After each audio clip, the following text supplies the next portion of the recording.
अस्सलाम वालेकुम नाज़रीन, नांदेड़ उर्दू न्यूज़ में आपका इस्तकबाल है। चलिए जानते हैं आज की खबर। नांदेड़ शहर में हैंडीकैप अफराद की मुख्तलिफ तंजीमों की जानिब से मुख्तलिफ मुतालबात को लेकर जिला परिषद, नांदेड़ म्यूनसिपल कॉरपोरेशन और नांदेड़ जिला कलेक्टर ऑफिस के अहम रास्तों पर जमा होकर रास्ता बंद करके एहतजाज किया गया। इस मौके पर हैंडीकैप अफराद के लीडर राहुल सालवे और दीगर मौजूद थे।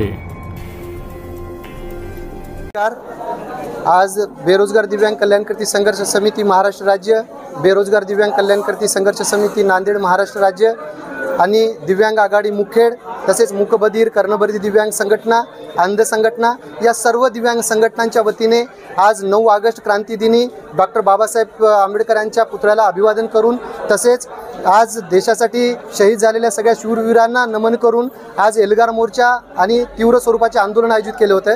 यामध्ये आहे स्थानिक स्वराज्य संस्था, नागरी स्वराज्य संस्था आणि आमदार, खासदार यांच्याकडला दिव्यांगासाठीचा निधी हा आकर्षित आहे। त्याच्यानंतर दिव्यांग जो बोगस दिव्यांग भरती हे मोठ्या प्रमाणात झालेली आहे। जिल्हा परिषदेमध्ये प्राथमिक शिक्षण विभाग असेल, माध्यमिक शिक्षण विभाग असेल किंवा इतर शासकीय विभाग असतील, ह्याच्यामध्ये मोठ्या प्रमाणात दिव्यांगांची बोगस भरती झाली।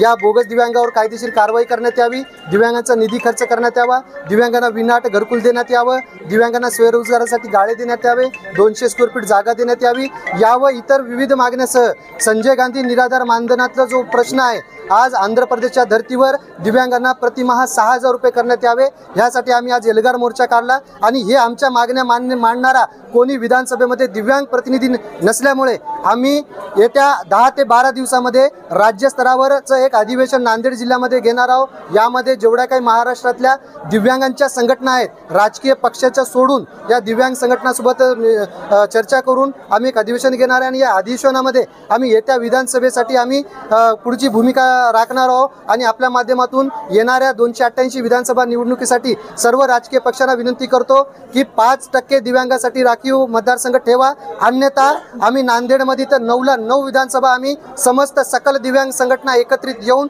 आम्ही लढणार आहोत आणि ताकदीनिशी घरचं खाणार आहोत, परंतु आमच्या उमेदवारासाठी आम्ही निवडून आणण्यासाठी पूर्ण प्रयत्न करणार आहोत। आज हा मोर्चा डॉक्टर बाबासाहेब आंबेडकर पुतळ्यापासून ते आता जिल्हा परिषदेतून महानगरपालिकेकडून आम्ही थेट जिल्हाधिकारी कार्यालयात जाणार आहोत। जिल्हाधिकारी कार्यालयामध्ये दिव्यांगासाठीचा अंत्योदय अन्न सुरक्षा योजनेची शिधापत्रिका असतील, नियोजन विभागाकडला ढिसाळ कारभार असेल, आमदार खासदार निधी खर्च होत नाही, विकासाच्या नावावर याच आमदार खासदारांनी कोट्यावधी रुपयाचा सत्यानाश केला, परंतु दिव्यांगासाठीचा जो दरवर्षीचा 30 लाख रुपये होता, हा 30 लाख रुपये खर्च केला नाही। याच्या निषेधार्थ दिव्यांगांनी एक ठाम निर्णय घेतला आणि या ठाम निर्णयामध्ये ग्रामपंचायत पासून ते जिल्हा परिषद, नगरपंचायत पासून ते महानगरपालिका, विधानसभा, लोकसभा, विधान परिषद, सगळ्या राज्यसभा याच्यावर दिव्यांग आता ताकदीनिशी लढणार आहे आणि ताकदीशी ते उभं टाकणार आहे। जरी पडला तरी आपल्या माध्यमातून सांगू इच्छितो, जो कोणी येणारा असेल त्याला मात्र आम्ही नक्की पाडू। आम्ही नाही आलं कारण आमच्यासाठी स्वतंत्र दिव्यांगामध्ये दिव्यांग मंत्रालय स्थापन झाले। महाराष्ट्र एकमेव राज्य आहे, परंतु त्या दिव्यांग मंत्रालयामध्ये कुठं दिव्यांग मंत्री नाही, दिव्यांग कर्मचारी नाहीत, कुठला विकास होणार आहे? जोपर्यंत त्या दिव्यांग मंत्रालयामध्ये दिव्यांग मंत्री होणार नाही आणि ते मंत्री भवन त्या दिव्यांग विभागामध्ये सर्व भरती हे दिव्यांगाची होणार नाही, तोपर्यंत निधी दिव्यांगाचा विकास होणार नाही। आणि आपल्या माध्यमातून एक शेवटची मागणी करतो, जो काही विकास निधी जिल्हा स्तरावर, तालुका स्तरावर शासनाचा येतो, या विकास निधीमध्ये दिव्यांगासाठी 5% निधीची तरतूद करावी, अन्यथा जो विकास निधी जिल्हा स्तरावर विकास करून बोगस कामं करतात, आम्ही ते कामं आम्ही बंद पाडू। अस्सलाम वालेकुम, मैं अखिल मिर्जा। हमें उम्मीद है कि आपको हमारा चैनल अच्छा लगता होगा। लेटेस्ट न्यूज अपडेट के लिए देखते रहे नांदेड़ उर्दू न्यूज, और न्यूज के पसंद आने पर लाइक, शेयर और सब्सक्राइब करना ना भूलें।